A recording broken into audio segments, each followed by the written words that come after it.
श्री विद्या साधक में क्या क्या योग्यता होनी चाहिए और किन किन नियमों का पालन करना चाहिए? श्री विद्या साधक का उद्देश्य क्या होना चाहिए? बैठिए।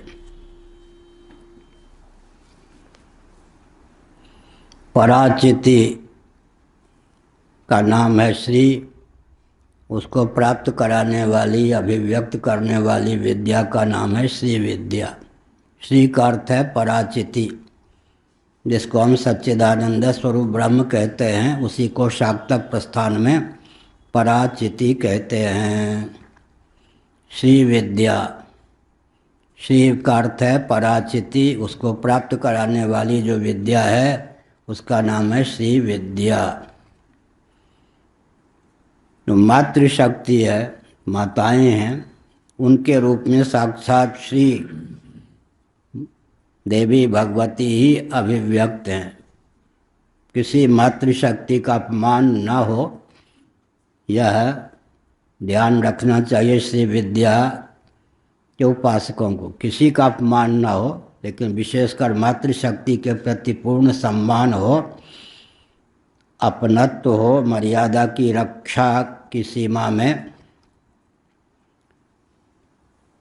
जीवन यापन करें तो श्री विद्या जल्दी फलती है। पृथ्वी में 5 गुण हैं, शब्द स्पर्श रूप रस गंध। जल में शब्द स्पर्श रूप रस 4 गुण हैं। तेज में शब्द स्पर्श रूप 3 गुण हैं।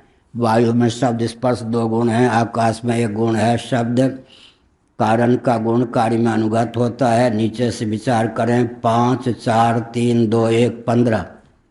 ऊपर से विचार करें 1 2 3 4 5 15 गुणों के कारण ही पंचदशी विद्या में 15 अक्षर हो जाते हैं।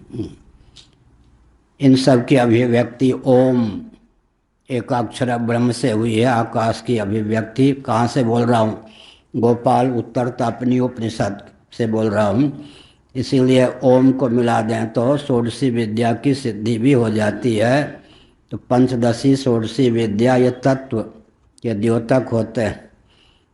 श्री विद्या वाले जो हैं वे भगवती के प्रति, मातृशक्ति के प्रति आस्थान्वित हों और श्री विद्या के नाम पर मदिरा, मांस इत्यादि अभक्ष्य पदार्थों का सेवन न करें, यह पहली आवश्यकता है। तुरीय संध्या बोलते हैं, 4 बार ध्यान के मुख्य अवसर हैं। मध्य रात्रि में अवश्य, मध्यरात्रि में जो साधना होती है उसका नाम तुरीय संध्या। तुरीय माने चतुर्थ।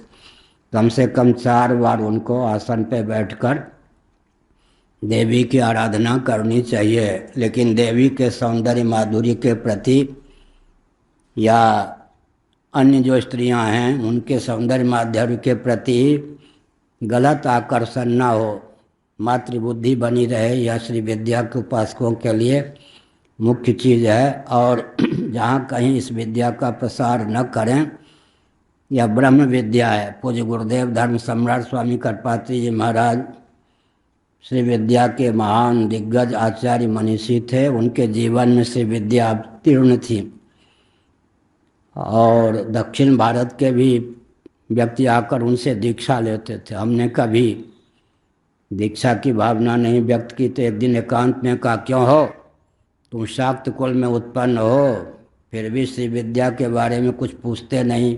हमने कहा बहुत बड़ी भूल हुई, क्षमा कीजिए। एक कृपा देखिए, लोग पीछे पड़ते थे, बहुत मुश्किल से श्री विद्या की दीक्षा देते थे।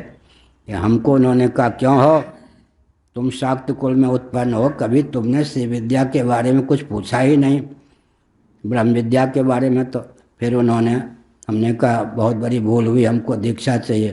ठीक है, मुहूर्त आने पर। कहा आज बहुत बढ़िया मुहूर्त। एक बार में 1 मंत्र की दीक्षा। उन्होंने कहा तुम लिखने पढ़ने वाले हो, 3 अक्षर से लेकर 16 अक्षर तक और महाषोडशी सब मंत्र लिख के हाथ से दे दिया, सबका उपदेश कर दिया। फिर उन्होंने एक विचित्र बात कही, मुझसे बहुतों ने श्री विद्या की दीक्षा ली लेकिन धन मान के अर्जन में उसका उपयोग किया। देखो, मैंने कभी श्री विद्या का उपयोग धन मान के अर्जन में नहीं किया।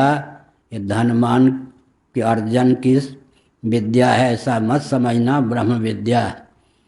कल ही मैं ऋषिकेश ब्रह्मचारी जी, इनका नाम क्यों लेता हूँ, ये भोजन परोसते हैं तो उस समय भी हमारा अध्ययन ही चलता है। जो ग्रंथ लिखते कंप्यूटर सुनाते जाते, हम भी कुछ बोलते जाते। इसलिए तो हम बता रहे थे श्री विद्या जो है ब्रह्म विद्या ही है। श्री चक्र की बात कह रहे थे, उसमें रेखा गणित, बीज गणित, सब श्री चक्र का जो निर्माण होता है उसमें अंकामनाय, अक्षरामनाय, रेखामनाय तीनों की पराकाष्ठा है। केवल श्री यंत्र के निर्माण की कहाँ कौन सी चीज़ है, कौन अक्षर है, कौन अंक है, कितने क्या हैं, कोई समझ ले तो रेखा गणित में, बीज गणित में और सामान्य गणित में, अंक गणित में वो माहिर हो जाए। तो श्री विद्या, श्री यंत्र में संक्षेप में कहता हूँ, मंत्र का पर्यवसान तंत्र में होता है, तंत्र का पर्यवसान यंत्र में होता है। श्री विद्या की पूर्ण दीक्षा मुझे प्राप्त है, श्री विद्या का महाभिषेक भी मुझे प्राप्त है। किसी से कहा आज तक किसी विद्या में जानता हूँ, मुझसे दीक्षा ले लो, किसी से कहा? जिनको थोड़ा सा ज्ञान है वो प्रचार करते हैं, मैं श्री विद्या अपने लिए, श्री विद्या, ओ सब आशुतोष नारायण इत्यादि ढेर के ढेर चले चली हो गए श्री विद्या के नाम पर। मुझे तो पूज्य गुरुदेव ने सारे मंत्र एक साथ दिया और यहाँ तक कि अपनी एक गुप्त लाल डायरी उनके पास थी, वो दी। उन्होंने कहा 2 पृष्ठ जो है अपना लिखा हुआ हाथ से पढ़ा नहीं जाता, पाठ नहीं किया जाता, चिन्मयानंद से लिखवा लो, तुम्हारे पास समय कम होगा।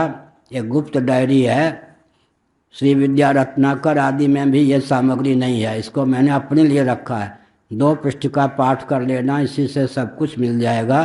तुम्हारे पास अधिक समय नहीं है, लेकिन धन मान के लिए इस विद्या का उपयोग नहीं होना चाहिए। तो ब्रह्म विद्या है, मंत्र तंत्र यंत्र तीनों का संवेद स्वरूप श्री विद्या है। ये बात बहुत सुन लोग प्रसन्न हो रहे होंगे दर्शन भले ही न समझ में आवे, मंत्र तंत्र यंत्र। तो हमारा आपका जो कारण शरीर है मंत्रात्मक है,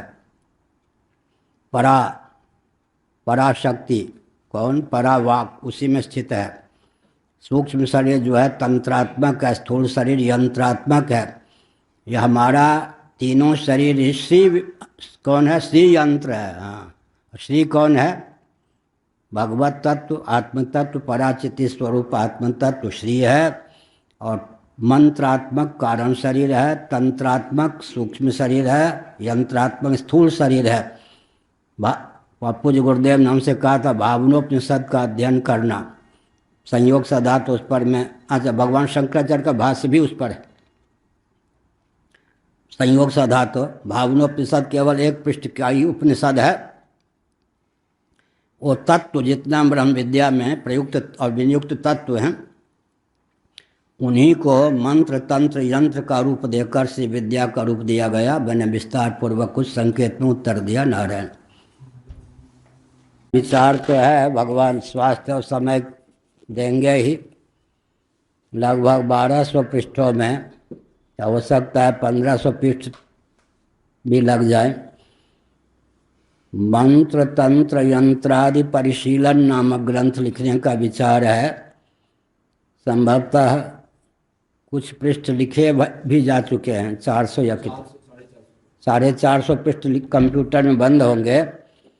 अभिनव गुप्त जी ने जो तंत्रालोक नामक ग्रंथ लिखा और तंत्रसार नामक ग्रंथ लिखा, उसका भी सारांश उसमें सन्निहित करना है। पूज्य गुरुदेव ने जो श्री विद्या वरिवस्या श्री विद्या रत्नाकर नामक ग्रंथ लिखा, उसका भी पूरे योग दर्शन, वेदांत दर्शन, सांख्य, वैशेषिक आदि इन सब को ढालना भी है। भगवत कृपा से संयोग सदैव ऐसी भावना है। मंत्र तंत्र यंत्रादि परिशीलन नामक ग्रंथ 400 से अधिक पृष्ठों में कंप्यूटर में है। 1500-2000 पृष्ठों तक यह तंत्र का अद्भुत ग्रंथ हो सकता है। नारायण। बचपन में विद्यार्थी जीवन में हमने रामकृष्ण डालमिया के यहाँ पुस्तकालय से लेकर 52 तंत्र ग्रंथों का अध्ययन किया था।